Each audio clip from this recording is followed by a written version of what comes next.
The U.S. military disputing claims by the Iraqi government today. Iraq's defense ministry announcing a U.S.-led coalition airstrike near Mosul killed Abu al-Afari, the Islamic State's second in command. A Pentagon spokesman says it has no information with which to corroborate the Iraqi claim. Joining us tonight is John Hanna, former National Security Advisor for Vice President Dick Cheney. John, currently a senior counselor at the Foundation for the Defense of Democracies. John, good to have you with us. Let's first turn to the Gulf Summit. Two heads of state from the 6 Arab nations show up. Is that still a summit? I think it's hardly a summit, Lou. We've got to call it something else, a meeting of the deputy heads of state and the president. I don't know what you'd call it. We're going to call it G2 because only two heads of states are there, and the affection on the part of Washington for Gs when they talk about meetings. What can possibly be a clearer message in this meeting amongst these 6 nations, or at least their delegations, and the president, than there is immense distrust on the part of the Arab states of this government and its policies? Huge, Lou. There's just a fundamental crisis of confidence in the Gulf in American leadership. They've watched what the president has done for 6 years. His entire presidency virtually has been about getting the United States out of the region and cutting a grand bargain with Iran, the arch enemy of these Gulf Arabs. So the thought of coming here and believing any kinds of assurances that the president is prepared to give them, they just weren't going to play shills in his photo op.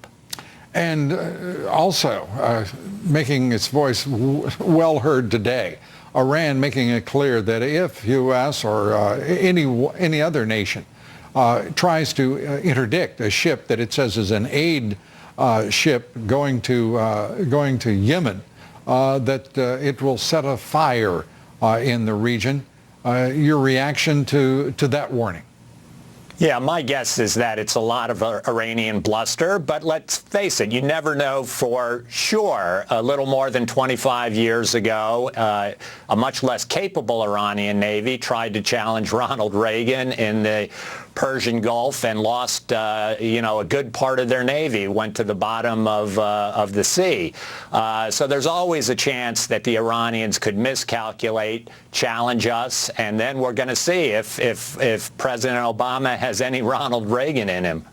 Well, if there is a Ronald Reagan in him, it's not obvious.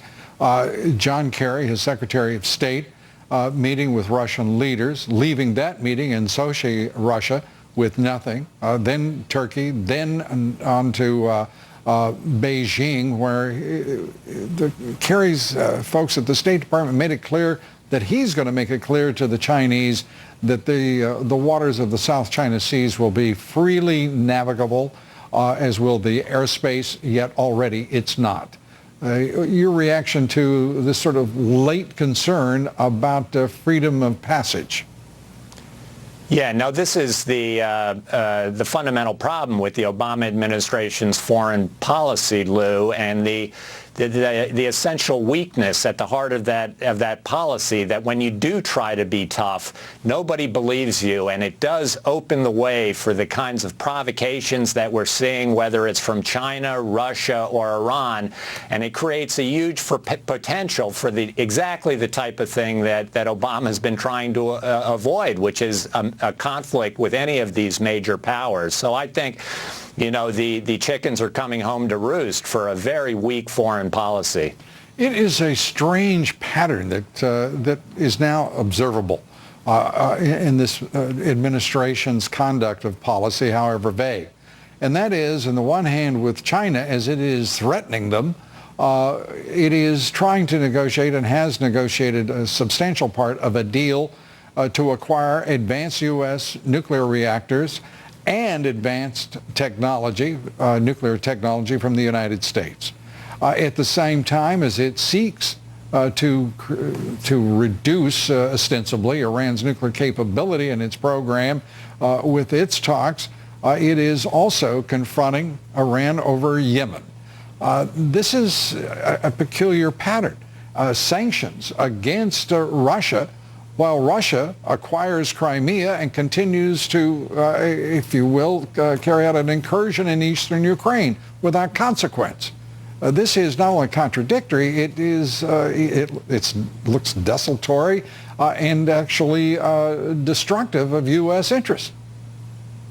Yeah, as I agree with you, Lou. I think, the uncertainty and unpredictability is the most dangerous thing about the policy. If people don't know what you're going to do, if they don't know what you stand for, if they don't believe that those red lines are really red lines, that's when you begin to get into very dangerous territory. Enemies begin to challenge you in ways that can quickly escalate into dangerous conflict, and your friends and allies that you rely on when the times get tough just don't have any faith that they can believe you anymore. It's one thing has become increasingly and vividly clear. Those red lines don't amount to much, do they?